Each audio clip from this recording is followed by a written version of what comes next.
여러분 반갑습니다. 아, 예, 월화 수요일 오늘 주중의 중간인데 바쁘신 가운데도 이렇게 수요일 하나님 앞에 예배 드리는 날을 잊지 아니하시고 또 이렇게 함께 예배 드리게 돼서 감사하게 생각합니다. 저는 브라질 3국경 이렇게 페루와 콜롬비아와 그다음에 브라질 이 세 나라가 서로 국경을 접하고 있는 그곳에서 아마존 지역에 흩어져 있는 그 인디오 미전도 종족들을 대상으로 해서 사역을 하고 있습니다. 이번에 미국에서 있는 교단의 총회에 참여해서 여러 가지 일들을 같이 의논하고 다시 이렇게 여러분들과 같이 예배에 참석하고 또 선교 지역에서 일어나고 있는 여러 가지 일들을 서로 나누고 하나님께 영광을 올리게 돼서 감사하게 생각을 합니다. 우리 잠시 한번 기도하겠습니다. 좋으신 아버지 하나님, 지금까지 지켜주시고 선하게 역사하신 우리 전능하신 하나님을 찬양합니다. 이 시간에 하나님의 말씀을 듣기를 원합니다. 선교 현장에서 일어나고 있는 여러 가지 일들을 서로 함께 나누며 기도하기를 간절히 원합니다. 성령 하나님께서 이 시간 역사하시고 저희들의 마음 문을 열어주셔서 하나님께서 우리를 향한 귀한 깨닫는 귀한 은혜의 시간 될 수 있도록 성령 하나님께서 전하는 자와 말씀을 듣는 자가 이 일에 동참하며 함께 깨달을 수 있도록 역사하여 주옵소서. 예수님의 이름으로 감사하며 기도하옵나이다. 아멘.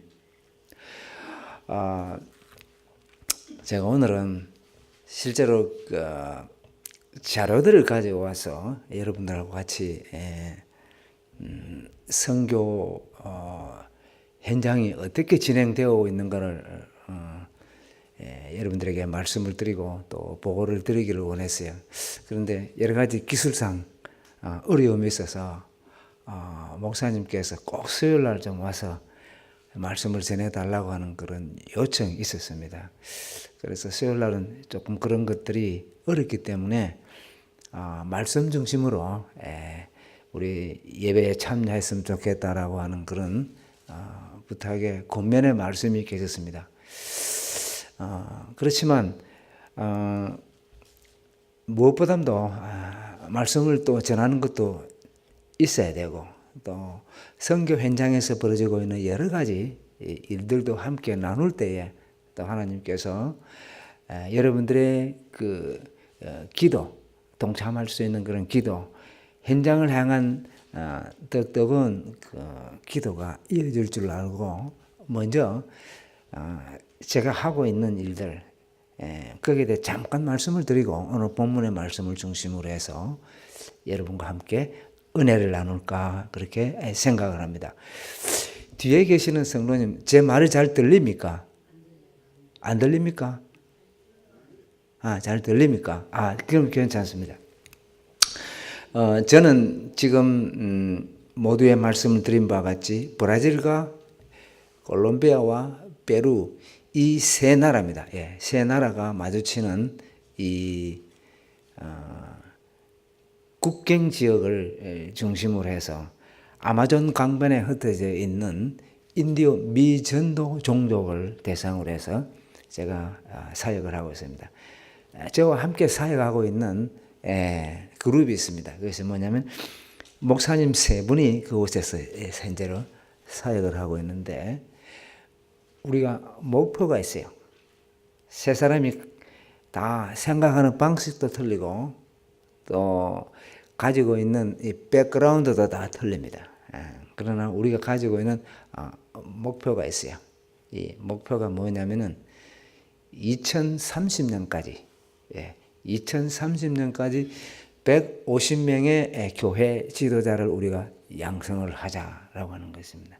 이렇게 다시 말하면 지도자 한 사람을 바로 세워 놓으면은 이것은 바로 교회를 하나 세우는 거하고 똑같습니다.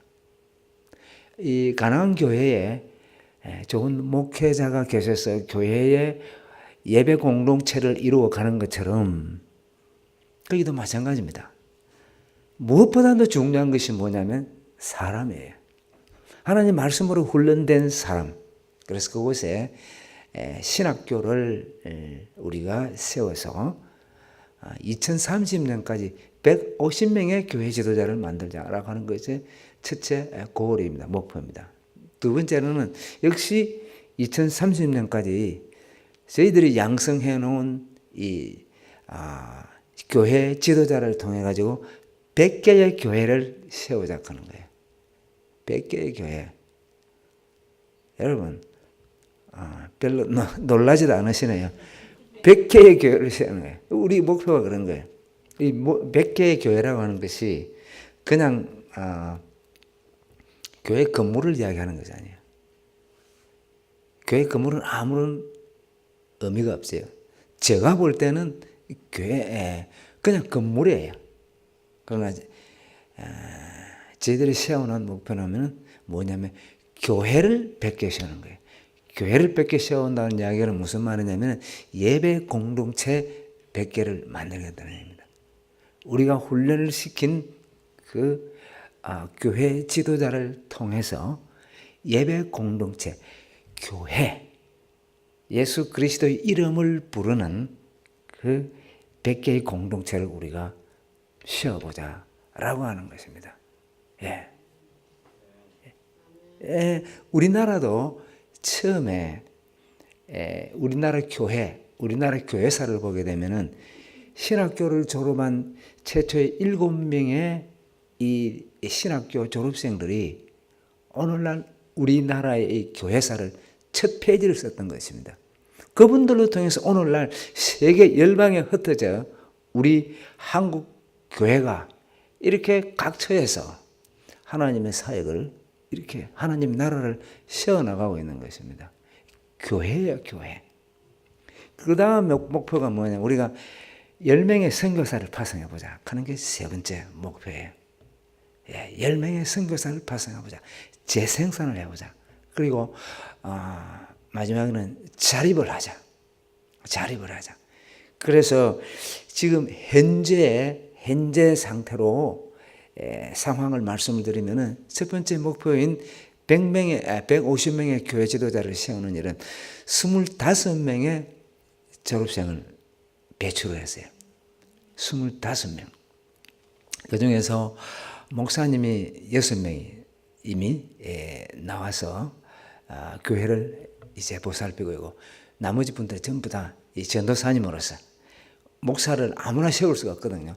훈련을 시키고 또 적당하게 이 시험을 치러서 이렇게 목사님으로서 교회를 섬길 수 있도록 저희들이 현재 그렇게 하고 있습니다.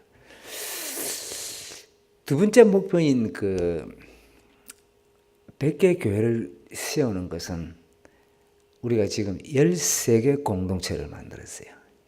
13개 교회를 세웠다라고 하는 거예요. 하나님 은혜죠.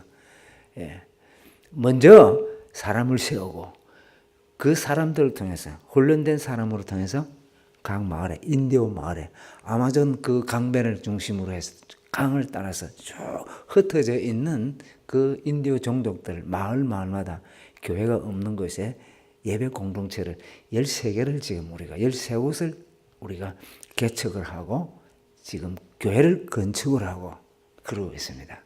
모든 것이 하나님의 은혜입니다. 그 중에 한 마을은 페루 우리 선교사님이 페루 졸업생이 브라질에 와서 이 교회를 돌보고 또 계속해서 이 확장해 나가는 그러한 일들을 하고 있습니다. 앞으로 갈 길이 멉니다. 100명 이상 교회 지도자를 만들어야 되고 또 계속해서 교회가 없는 마을에 아마존강 구석구석에 그곳에 하나님의 나라가 세워지는 그런 은혜가 계속 펼쳐져야 됩니다. 그 일을 위해서 이 가나안 교회도 미국의 이 티넥이죠, 이게 티넥이요. 예, 티넥. 학켄색. 예. 학켄색의 이 가나안 교회도 그 일에 아마 향후에는 우리 동참되어야 되지 않겠느냐라고 생각합니다. 내가 이곳에서 못하면 또 다른 곳에 있는 이러한 사역자들을 통해서 협동해서 공동으로 이렇게 이 하나님 나라를 세워갔을 수 있을 것으로 생각합니다. 그 나라를 우리가 함께 기대하면서 간단하게 현재 진행되고 있는 사역의 내용을 말씀드리겠습니다. 자립에 대한 것은 저희들이 각 세워진 마을의 교회들이 사실은 헌금이 있어서 이 사역자들을 보살필 수가 없습니다. 전혀 헌금이 없어요. 그러면 목회자 스스로가 자기의 가족을 돌보아야 되는 그런 현실이 우리 사역지의 현상입니다. 그래서 신학교에서 공부를 할 때에 여러 가지 영농 기술을 가르칩니다. 양계를 치고, 그 다음에 돼지를 양론을 하고, 물고기를 기르는 법, 또 부가가치가 있는 여러 가지 식물을 심어서 그것을 팔아서 이제 자기의 가족을 돌보도록 그렇게 합니다.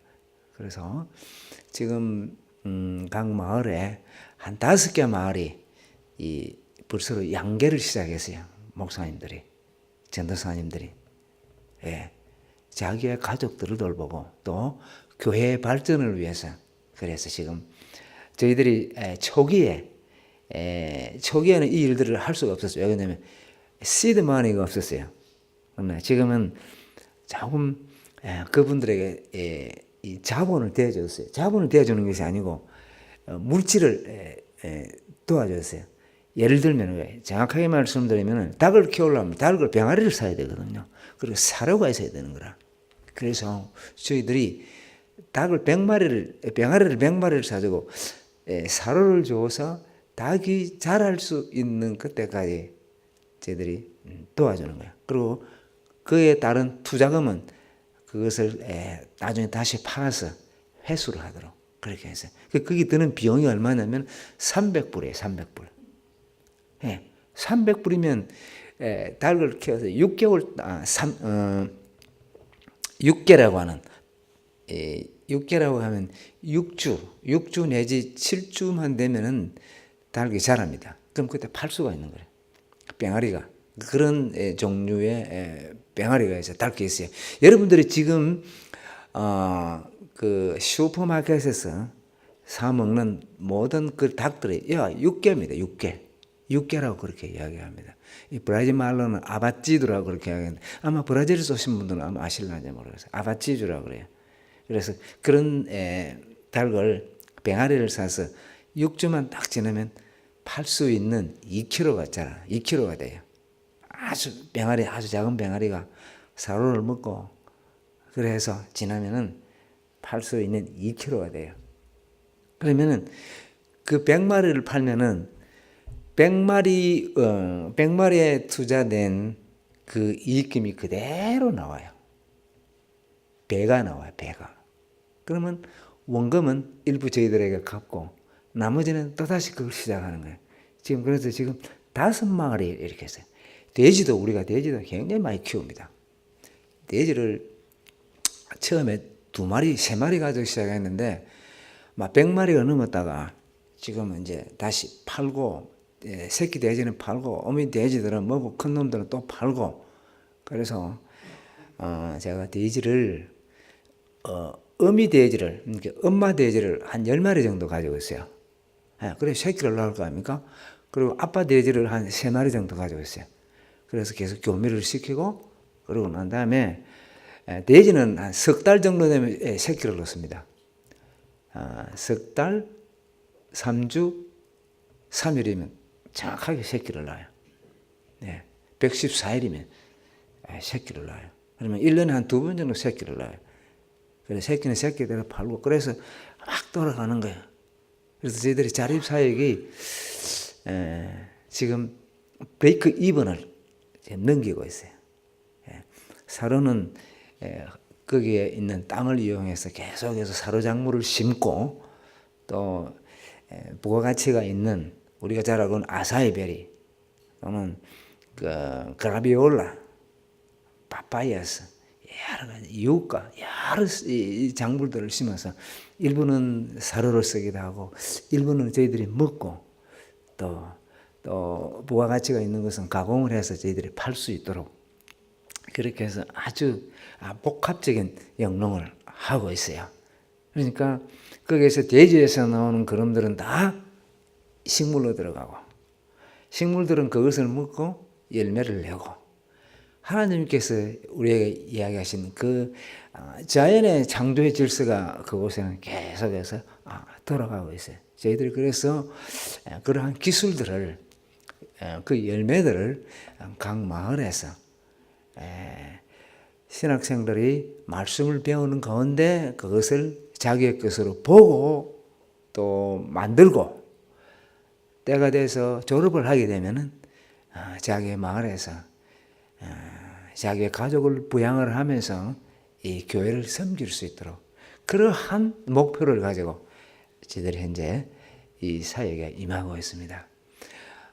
제가 목사님의 때는 분기별로 꼭 이 사역의 내용들을 편지로 보냅니다. 여러분들이 소식을 전할 때마다 접할 때마다 우리 사역지를 위해서 함께 기도해 주시면 저희들이 사역이 더욱더 효과적인 사역, 열매 있는 사역들이 진행되어 줄 줄로 믿습니다. 이 일들을 위해서 우리 성도님들 많이 기도해 주시면 감사하겠습니다. 오늘 본문의 말씀을 통해서 여러분들과 같이 나누고자 하는 말씀의 제목은 광야길입니다. 광야길. 이스라엘 백성들이 애굽에서 나와서 3개월이 되었을 때에 그들은 시내산이라고 하는 곳에 도착했습니다. 하나님께서 그곳으로 인도하셨던 것입니다. 인도하신 이유가 있어요. 지금까지 약 400년 동안 이들은 노예의 삶을 살았습니다. 그러나 그들을 하나님께서 놀라운 기적들을 통해서 하나님이 하나님 되심을, 전능하신 하나님이심을 많은 이방 민족과 그 이집트에 하나님께서 보이시고 이스라엘 백성들을 광야로 불러내셨어요. 이제는 너희들은 더 이상 애굽의 종이 아니고 노예가 아니고 나의 백성이다. 아브라함과 이삭과 야곱에게 약속하셨던 그 언약식을 체결하고 하나님의 백성으로 만들기 위해서 하나님께서는 그 이스라엘 백성을 끌어내서 이 시내산에 도착을 했어요. 그리고는 그곳에서 하나님께서는 중요한 이벤트를 하십니다. 뭐냐면은 언약식을 거행하시는 거예요. 이제는 더 이상 노예가 아니고 나의 백성이다. 나는 너희들의 신이고 너희들은 나의 백성이다. 그래서 출애굽기 19장에 보시게 되면 하나님께서는 이 율법을 주시고 십계명을 주시고 그리고 여러 가지 지켜야 될 규례들을 주시면서 이 백성들에게 알게 하고 하나님께서는 그곳에서 언약식을 거행합니다. 이제 너희들은 나의 백성이 되고 제사장의 나라가 되고 거룩한 백성이 되는 그러한 중요한 이벤트를 세레머니를 거기서 하시게 됩니다. 그러고 난 다음에 하나님께서는 그 이스라엘 백성들에게 내가 너희의 하나님 되심을 직접 증거해 보이셨어요. 말로만 거짓인 것이 아니고 실제로 이스라엘 백성들의 삶 속에 하나님께서는 내려오셨어요. 내가 너의 하나님이라는 것을 나타내 보이셨는데, 그것이 뭐냐면 하나님께서 성막을 통해서 내가 거할 집을 하나님께서는 모세에게 디자인을 정확하게 주시고, 그곳에서 내가 거할 수 있도록 하나님은 성막 가운데 임재하셨습니다. 그것이 하늘에 계신 하나님께서 세상에 내려오신, 예수 그리스도께서 이 땅에 내려오신 성육신 하신 그 그림자를 이미 이스라엘 백성들과 언약식을 통해서 하나님께서는 내가 너희의 하나님이라고 하는 것을 보여주셨던 것입니다. 하나님, 이스라엘 백성들의 삶 가운데 하나님께서는 성막을 통해서 그것을 직접 실천하시고 그곳에 하나님이 백성들 가운데 계셨던 것입니다. 이제는 이스라엘 백성들이 가야 할 곳이 있었습니다. 이제 모든 이 세리머니를 마치고 하나님이 원하시는 거룩한 백성이 되고 난 다음에 이들이 가야 할 곳이 있었습니다. 그것이 어디입니까? 가나안 땅이에요. 거룩한 백성의 식을 마치고 난 다음에 이들은 이제 가나안 땅을 향해서 나아가야 됩니다. 이스라엘 백성들이 애굽 땅에서 나왔을 때에 모세는 이렇게 기록합니다. 싸움에 나갈 날, 민수기에 보시게 되면 싸움에 나갈 20세 이상이 되는 그 남자들의 수만 60만 3,550명이라고 기록을 하고 있어요. 그곳에는 여자와 어린아이들은 다 계수가 되지 아니했습니다. 20세 이하 되는 사람들은 계수가 되지 아니했어요. 추정컨대 200만 이상은 되지 않았겠느냐. 최소한 200만 이상이 되는 사람들이 그 애굽을 나왔던 것입니다. 또 애굽을 나올 때에 이스라엘 백성들만 나온 것이 아니고 수많은 잡족들이, 그 외의 사람들이 이집트에서 종살이를 하고 있던 많은 잡족들이 함께 나왔다고 기록을 하고 있습니다. 이제 그 많은 사람들이 가야 할 곳은 어디냐면은 이 가나안 땅입니다. 하나님께서 이미 약속해 놓으신 그곳을 향해서 이 이스라엘 백성들은 가야 됩니다. 이걸 한번 상상을 해 봅시다. 200만이나 되는 사람, 이 사람들이 광야길을 걸어가는 거예요. 네. 200만쯤 된다 그러면 미국의 도시를 기준으로 해서 도시의 크기가 얼마나 될까요? 이 뉴저지의 제일 큰 도시가 어디죠? 뉴저지의 제일 큰 도시가 해켄색입니까? 근사님 어디죠? 뉴저지에서 제일 큰 도시가? 크림턴요. 크림턴이 캐피탈이 뭐죠? 예, 크림턴 거기에 인구가 얼마나 됩니까? 예, 잘 모르죠, 그죠? 예, 예. 만약 예를 들어서 여 밑에 이거 큰 도시 이름이 뭐죠? 여기 예, 누악. 예, 가까운 필라델피아는 너무 동네니까 놔놓고 필라델피아 우리 뉴저지 보면 누악이 그렇죠, 큰 도시 아닙니까? 그게 한 200만 됩니까? 200만 안 될 거예요, 그죠? 예, 예. 그러니까 그런 이 누악에 살고 있는 모든 인구가 한꺼번에 이동한다고 하면 상상을 해보자고요. 예. 거기에는 수많은 이 동물들도 있었을 것이고, 급히 나왔지만은 이삿짐도 많이 안 있었겠어요, 그죠? 6월달 급히 나왔거든요. 400년 동안 살았는데, 대를 이어서 살았는데, 이삿짐이 얼마나 많았겠어요? 여러분들 한번 이사 한번 간다 하면 생각해 보세요. 그걸 말씀을 읽을 때 그렇게 우리가 상상해 보면서 우리가 실질적으로 이거는 그걸 생각을 하시면서 우리가 그 강령을 볼 때에 은혜가 되는 거예요. 그 주는 말씀에 메시지가 있는 거예요. 그런 수많은 인구와 많은 물건과 동물들이 한꺼번에 움직일 때, 동물들이 많이 있었어요. 왜 그러냐면 하나님께서 복을 주셨어요. 수다한 동물들이 그들이 목축업이 그 사람들의 주 직업 아닙니까? 그죠? 한번 움직인다고 생각해보세요. 어떻게 가야 되겠어요? 예. 광야는요, 동서남북을 실제로 분간하기가 굉장히 어려워요. 그렇지 않습니까? 예. 여기가 저기 같고, 저기가 여기 같고. 예.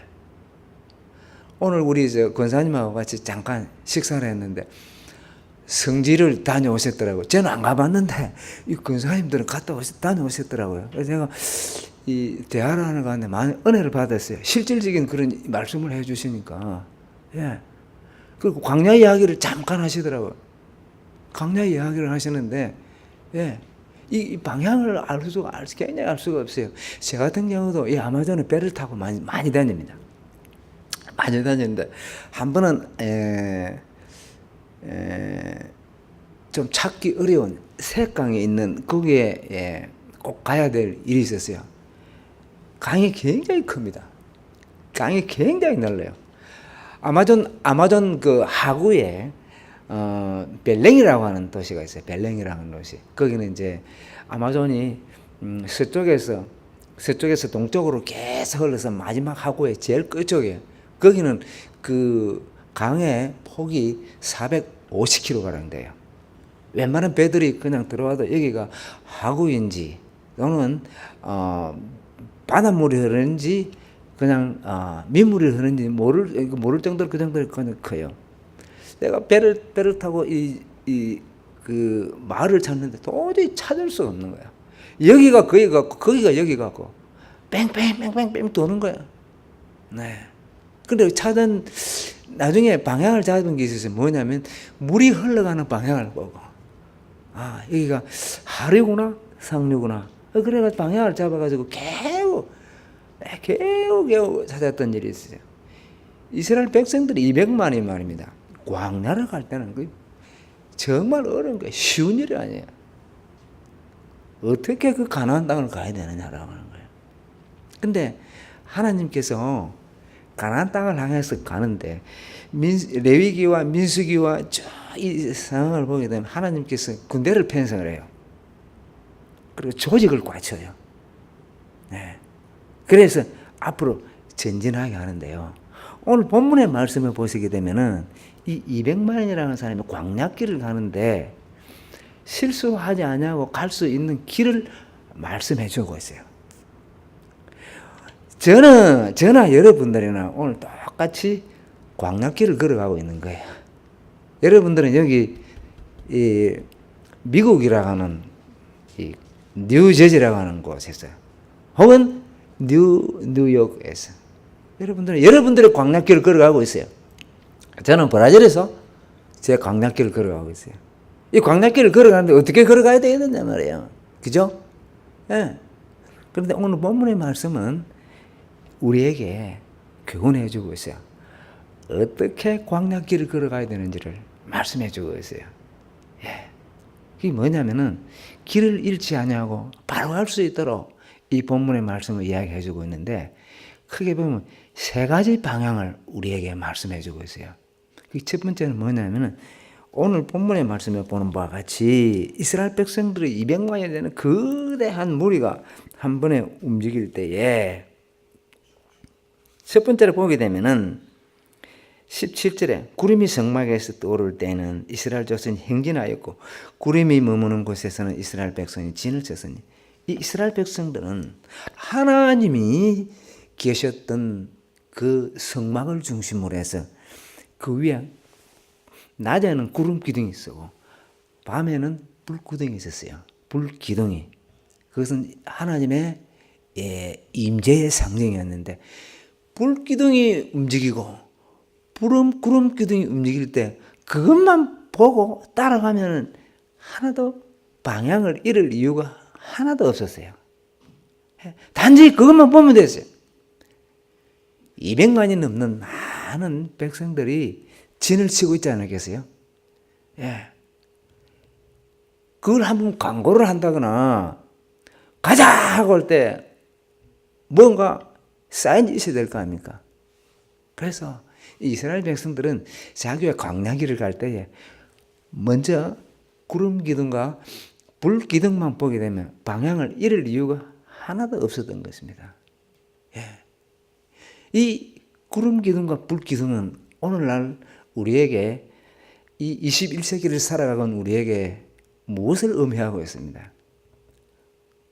그것은 성령 하나님의 인도하심을 따라서 우리가 살아갈 때에 우리는 결코 우리가 걸어갈 길을 잃어버리거나 돌아가거나 빠지거나 그럴 이유가 하나도 없음을 우리에게 말씀해 주고 있습니다. 성령 하나님과 함께 우리에게 주어진 이 광야길을 걸어갈 때에 바로 갈 수 있다라고 하는 것입니다. 구름 기둥이 머물 때 서면 돼요.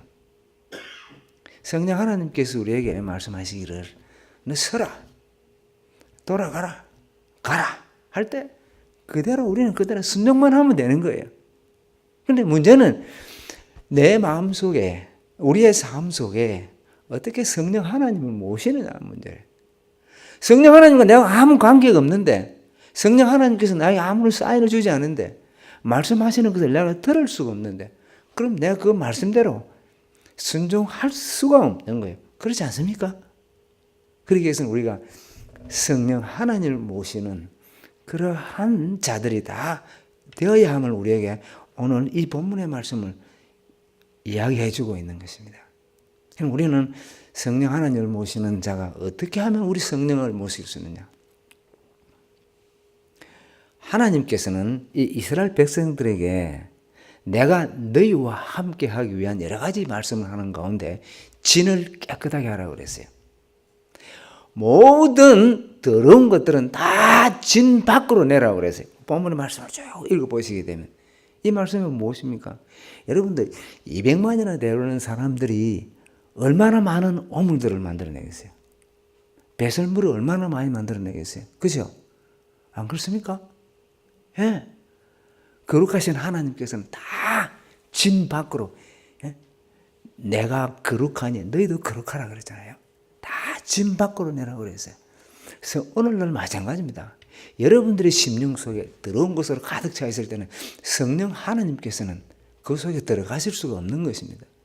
내 속에 다른 걸로만 꽉 차 있는 거라. 성령 하나님께서 그 속에 들어갈 구멍이 하나도 없어요. 스페이스가 하나도 없어요. 온갖 더러운 걸로 내 심령 속에 가득 차 있을 때는 성령 하나님께서 그 속에 들어갈 수가 없고 그리고 그 속에서 내 삶 속에 성령 하나님 역사하실 수가 없는 것입니다. 그러기 위해서는 우리가 뭘 해야 하냐? 먼저 우리의 마음이 정결해야 돼. 우리의 모든 죄성을 드러내야 돼요. 다 버려야 돼. 짐 밖으로 다 버려야 돼. 예수 그리스도의 보혈의 힘을 얻어서 이 더러운 것들을 다 드러내야 돼. 다 드러내야 돼. 선포해서 나 이 모든 더러운 것들을 다 밖으로 드러내야 돼. 그럴 때 성령 하나님께서 우리의 마음 속에 우리의 심령 속에 거하실 수가 있는 것입니다. 우리 사랑하는 성도들 이 굉장히 중요한 원리입니다.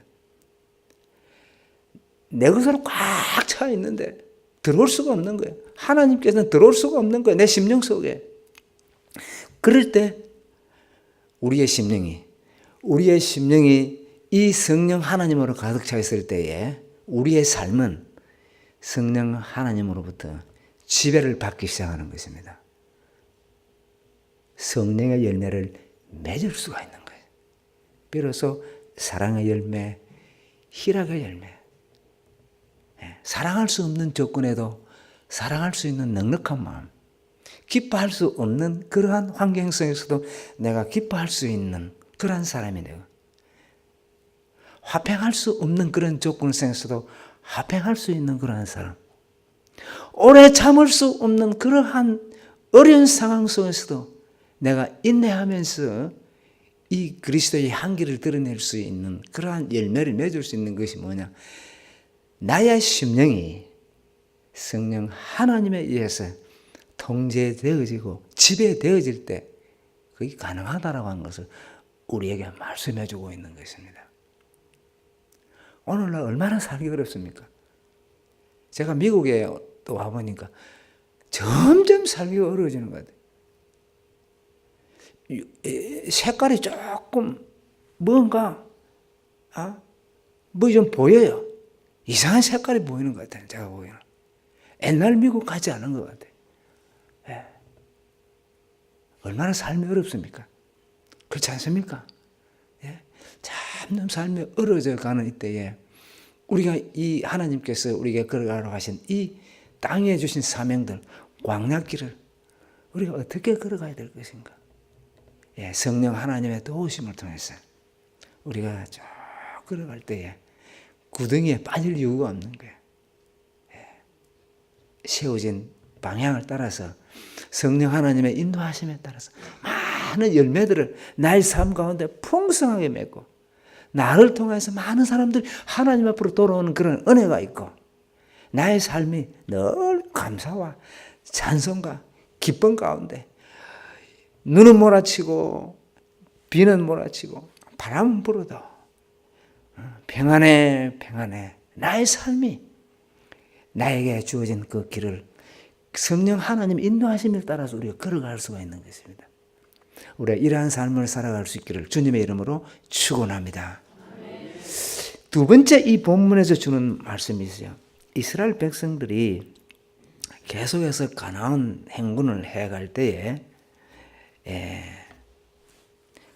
중요한 원칙이 있었어요. 하나님께서는 이 60만이나 되는 이 사람들을 4개 진으로 나누었어요. 처음에는 유다 진영, 르우벤 진영, 에브라임 진영, 그리고 단 진영, 4개 진영을 12지파를 3그룹으로 딱딱 묶었어요. 그리고 제일 앞에는 유다가 가게 하고 그 다음에는 르우벤이 가게 하고 제일 선두에는 법궤가 서고 그 중앙에는 성물, 하나님의 집이 그 많은 성막의 재료들이 이 전진하는 가운데 그곳에 썼어요. 레위 지파들이 그것을 수레를 몰거나 성막의 이 지성소의 거룩한 그러한 물품들은 제사장들이 어깨에 메고 전진을 하는 거예요. 그리고 그들의 진 가운데서 이 이스라엘 백성들이 한 걸음씩 그 가나안을 향해서 나아가는 거예요. 그리고는 이들이 구름이 섰을 때는 다 이들이 이 진을 쳐야 돼요. 잠을 자고 쉬어야 되거든요. 하나님께서는 질서의 하나님이세요. 그냥 마음대로 200만이나 되는 사람이 여러분 진을 친다 그러면 그럼 무슨 일이 일어나겠어요? 그게 되겠어요?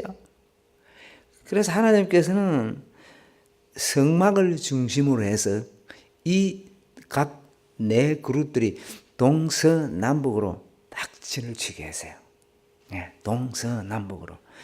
성막이 중심에 있다 그러면 동쪽에는 유다 지파, 해가 뜨는 동쪽에는 유다 지파, 르우벤 지파, 에브라임 지파, 단 지파, 각 지파별로 종족별로 그렇게 묶어서 텐트를 질서정연하게 텐트를 치게 했어요. 네.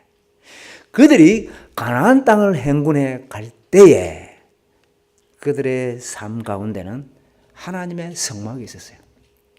또한 그들이 쉴 때도 제일 삶의 중심에는 하나님 함께 있었어요. 하나님이 그들 속에 계심으로 그들은 보호를 받을 수가 있었어요. 이것은 오늘날 우리에게 가나안 행군, 우리의 21세기 광야길을 걸어가는 우리에게 주는 메시지가 있어요. 이것은 무엇을 말씀하고 있습니까? 우리의 광야길이 성막 중심의 삶을 살아갈 것을 우리에게 말씀해주고 있는 것입니다. 성막 중심의 삶이라고 하는 것은 무엇입니까? 오늘날 교회 중심의 삶을, 예배 중심의 삶을 살아갈 것을 우리에게 말씀해주고 있는 것입니다. 구약의 성막은 오늘날 신약의 교회입니다. 교회가 우리에게 준 가장 중대한 사명과 우리가 해야 될 일은 무엇입니까? 그것은 교회를 통해서 하나님께 영광을 드리고 예배를 드리는 것을 우리에게 의미하고 있는 것입니다. 우리 사랑하는 성도님, 한번 살펴볼 수 있기를 바랍니다. 오늘날 교회는 나에게 무엇인가? 진정으로 나는 교회 중심적인 삶을 살아가고 있는가? 예배 중심적인 삶을 내가 살아가고 있는가? 한번 살펴볼 수 있기를 바랍니다. 구약의 백성들은요, 하나님 앞에 나올 때 반드시 동물을 가지고 나왔어요. 하나님 앞에 제사를 드릴 때. 이스라엘 백성들이 진을 치고 있는 그 가운데 하나님 앞에 나올 때 언제나 제사를 드리기 위해서 동물을 가지고 나왔어요. 그들의 동물들은 흠이 없는 동물이었어요. 집에서 기르고 있는 그러한 양들을, 소들을 흠이 없는 아주 살찐는 정결한 놈을 가져와서 하나님 앞에 그 동물을 가져온 자가 그곳에 자기가 안수하고 자기의 모든 죄를 그 동물에 전가하고 그리고는 동물을 잡아서 피를 뿌려서 하나님 앞에 갈 수가 있었어요. 그것이 진정한 하나님과의 만남이었고 제사였어요. 피를 뿌림으로 깨끗한 것을 드림으로 하나님 앞에 오기 전에 성소에 오기 전에 먼저 거룩한 제물이 되어야만 하나님 앞에 드려질 수가 있었던 것입니다. 흠이 있는 것, 더러운 것, 피부가 있는 것, 피부병이 있는 절름발이 이것은 하나님 앞에 드려질 수가 없었어요. 제사장이 엄격하게 많은 동물들을 보고 그러고 난 다음에 흠이 없는 놈이라야만이 하나님 앞에 드려질 수 있었어요. 오늘 우리 예배자의 삶도 진정한 의미에서 우리가 하나님 앞에 드려지는 동물과 똑같은 것입니다. 여러분들의 삶은 어떠합니까? 예배 중심적인 삶을 살아가고 있는지, 교회 중심적인 삶을 진정으로 내가 살아가고 있는지 우리가 한번 살펴보아야 될 것입니다. 예. 그리고 내가 교회 밖의 삶과 교회 안의 삶은 어떠한지를 한번 살펴봐야 될 것입니다. 진정으로 하나님 앞에 진정한 제물이 되기 위해서는 먼저 교회 밖의 삶이 올바라야 되는 것입니다. 예. 구약의 제사가 우리에게 분명하게 말씀해주고 있어요. 하나님 앞에 드려질 제물이 흠이 있는 것. 하나님 앞에 오기 전에 흠이 있거나 더럽거나 부정한 것은 하나님 앞에 드려질 수 없는 거예요. 내 자신이 교회에 앉아 있을지라도 예배자로 참여했을지라도 날 삶 자체가 이 세상에서 하나님의 영광을 드리지 못하고 더러운 것과 부정한 것으로 가득 차 있다 그러면 진정한 나의 삶은 예배자의 삶이 되지 못하는 것입니다. 진정한 제물이 하나님 앞에 되지 못하는 것입니다.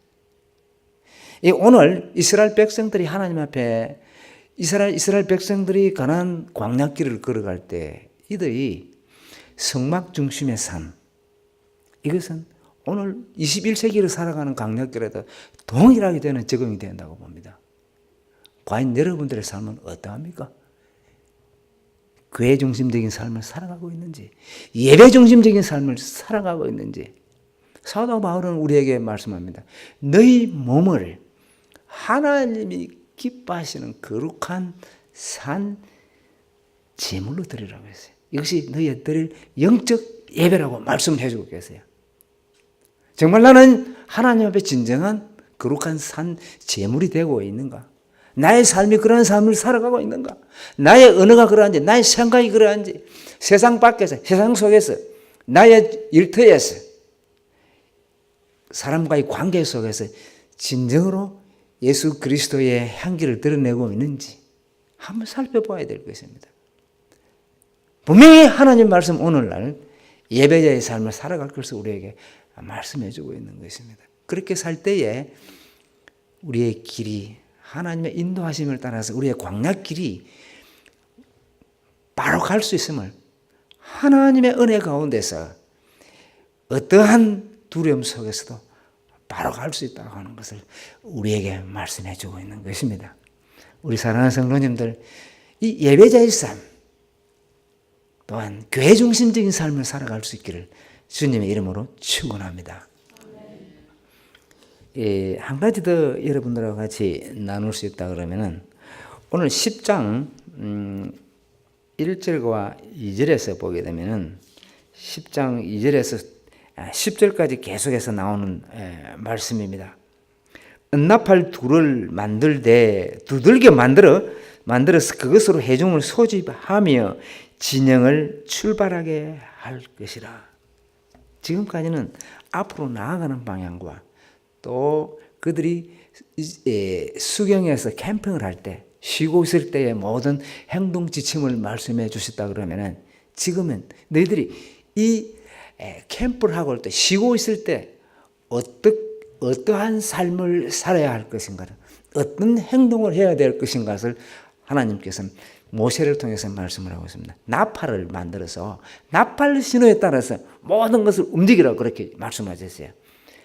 하나를 불 때, 둘을 불 때, 전쟁에 나갈 때, 천부장을 소집할 때, 앞으로 전체 출발할 때, 절기를 지킬 때 모든 이스라엘 백성들이 이제 생활을 할 때에 행동을 취해야 될 모든 지침을 말씀해 주고 있어요. 200명이나 되는 사람이 200만 명이나 되는 사람이 생각이 다 다를 거 아닙니까? 이웃 간의 충돌도 일어날 수가 있고 싸움도 있을 수도 있고 온갖 일들이 다 일어날 수 있을 것입니다. 그런데 하나님께서는 모든 행동 지침에 대해서 바르게 질서 있게 행할 수 있도록 나팔 규정을 통해서 그렇게 행할 것을 말씀해 주고 있어요. 이것은 오늘날 무엇을 말씀하고 있습니까? 하나님께서 우리에게는 이미 이 하나님의 말씀을 우리에게 주셨어요. 성경 66권을 우리에게 주셨어요. 이 은나팔 규정은 오늘날 21세기를 살아가고 있는 우리들에게 이미 주신 하나님의 말씀인 것입니다. 이 말씀대로 그대로 지키며 순종하며 따라갈 것을 말씀을 해주고 있어요.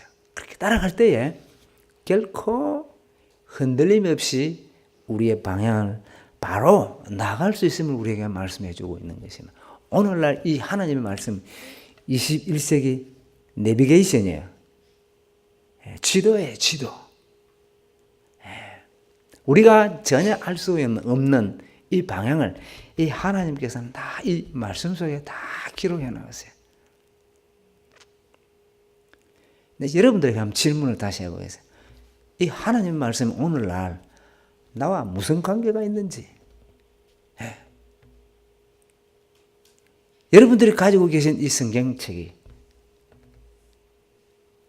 내가 살아가고 있는 이 삶의 현장 속에서 무슨 관계를 가지고 있는지 한번 살펴볼 수 있기를 바랍니다. 제가 지난주에 뉴저지 남부 쪽에서 예배를 드리고 왔어요. 예배를 드리는데 목사님이 예배를 드리기 전에 이런 말씀을 선포를 하셨어요. 오늘도 예배 가운데 하나님을 만나고 돌아갈 수 있기를 바랍니다. 라고 선포를 하시더라고요. 간절하게 선포를 하시더라고요. 그러면서 이날에 일주일 동안에 있었던 이야기를 하면서 지난주에 있었던 성경 말씀 한 구절을 같이 외우는 시간을 갖더라고요. 여러분 상상이 되십니까? 예배 시간에 성경 구절을 숙제를 주고 다 외우게 하시는 거예요. 다 외우게 해요.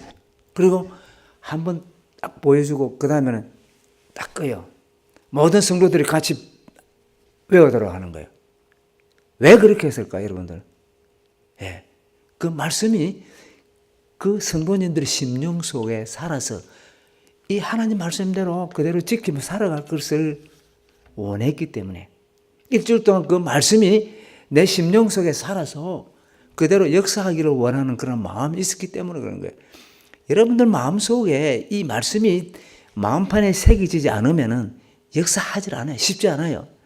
제가 신학교에서 학생들에게 하나님 말씀을 저는 이 성경을 가르치는 이 파스토르입니다. 성경을 가르치는 여러 과목을 가르치지만 저는 난 성경만 가르치겠다고 그랬어요. 신약, 구약 이렇게 넘어가면서 각 그 주제별로 제가 말씀을 계속 가르치는데 학생들에게 제가 정말 양보하지 않고 강하게 주장하는 것이 있어요.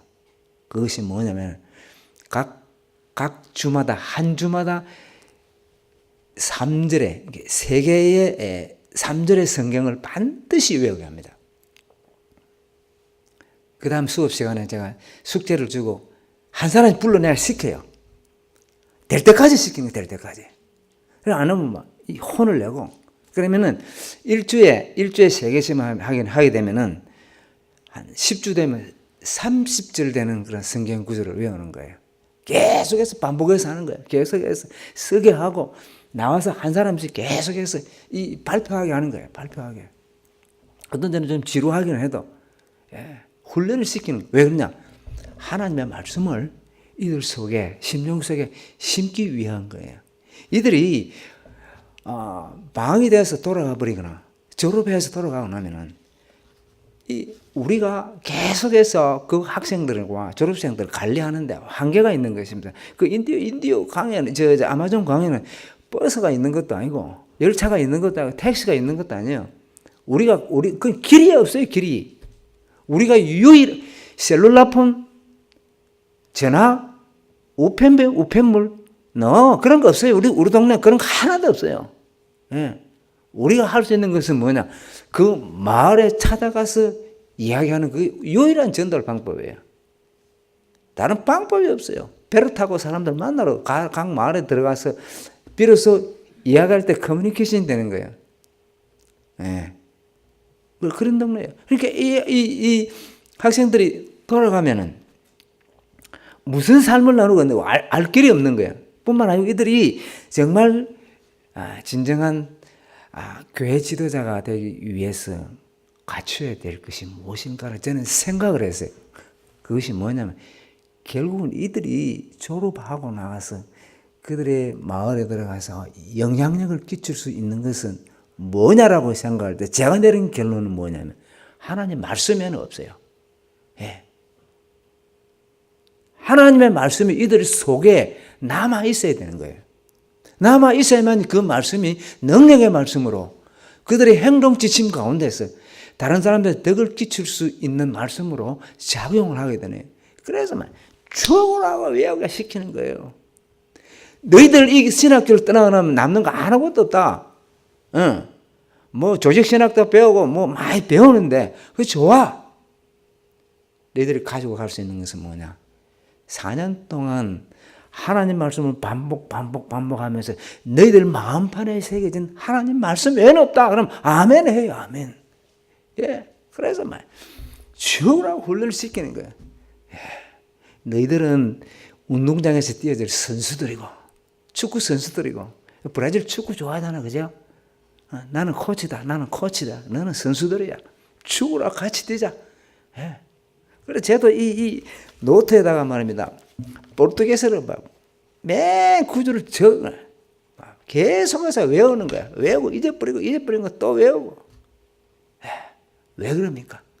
하나님의 말씀이 내 삶을 좌우하기를 원하는 그런 간절함이 있기 때문에 그런 거예요. 그 학생들도 마찬가지예요. 우리 사랑하는 성도님들, 이런 말씀이 내 마음속에 들어가 있을 때, 바로 서 있을 때에 영적 분별력도 생기는 거예요. 예. 이게 하나님 말씀이 맞는지, 이 이단이 들어와도 저게 이단이 맞는지 모르는지 아닌지 분간을 못하는 거예요. 아마존인데 이단이 굉장히 많습니다, 여러분들. 예. 왜 그게 빠지느냐? 말씀이 내 마음속에 없기 때문에 그래요. 우리 사랑하는 성도님들, 이 연세가 조금 오늘 식사하는데 평균 연령이 67 이렇게 돼요. 그러면 어때요? 예. 60이든 70이든 80이든 90이든 무슨 상관이 있어요, 그거? 예. 내 스스로를 노령화시킬 이유가 없다고 저는 봅니다. 저는 90까지 일하려고 그래요, 90까지요. 저 성교사는 욕심도 많네. 거룩한 욕심이 이제 있어요. 예. 90까지 일하려고 하니까 아내가 90까지 일하면 나는 어쩌란 말이에요, 그래. 예. 어쩌긴 어째. 같이 해야죠. 별 수 있어요. 예. 이제 건강이 허락하는 데까지는 막 그렇게 일하고 싶은 그런 거룩한 욕심이 있어요. 하나님께서 그것도 허락하셔야 되겠지만은 또 우리 사랑하는 성도님들 하면 돼요. 하면 되는 거라요. 안 했으면 문제가 있는 거예요. 하나님 말씀을 하루에 일주일에 한 절이라도 한번 외워보고 그것을 내 삶 속에 적용해 보려고 하는 그런 마음이 있다 그러면 하나님께서 도와주실 거예요. 이 학자들에 의하면은 성경을 많이 읽고 글을 많이 읽고 소리내 읽으면은 이 치매 방지에도 상당히 도움이 된다 그래요. 상당히 일리가 있는 이야기예요.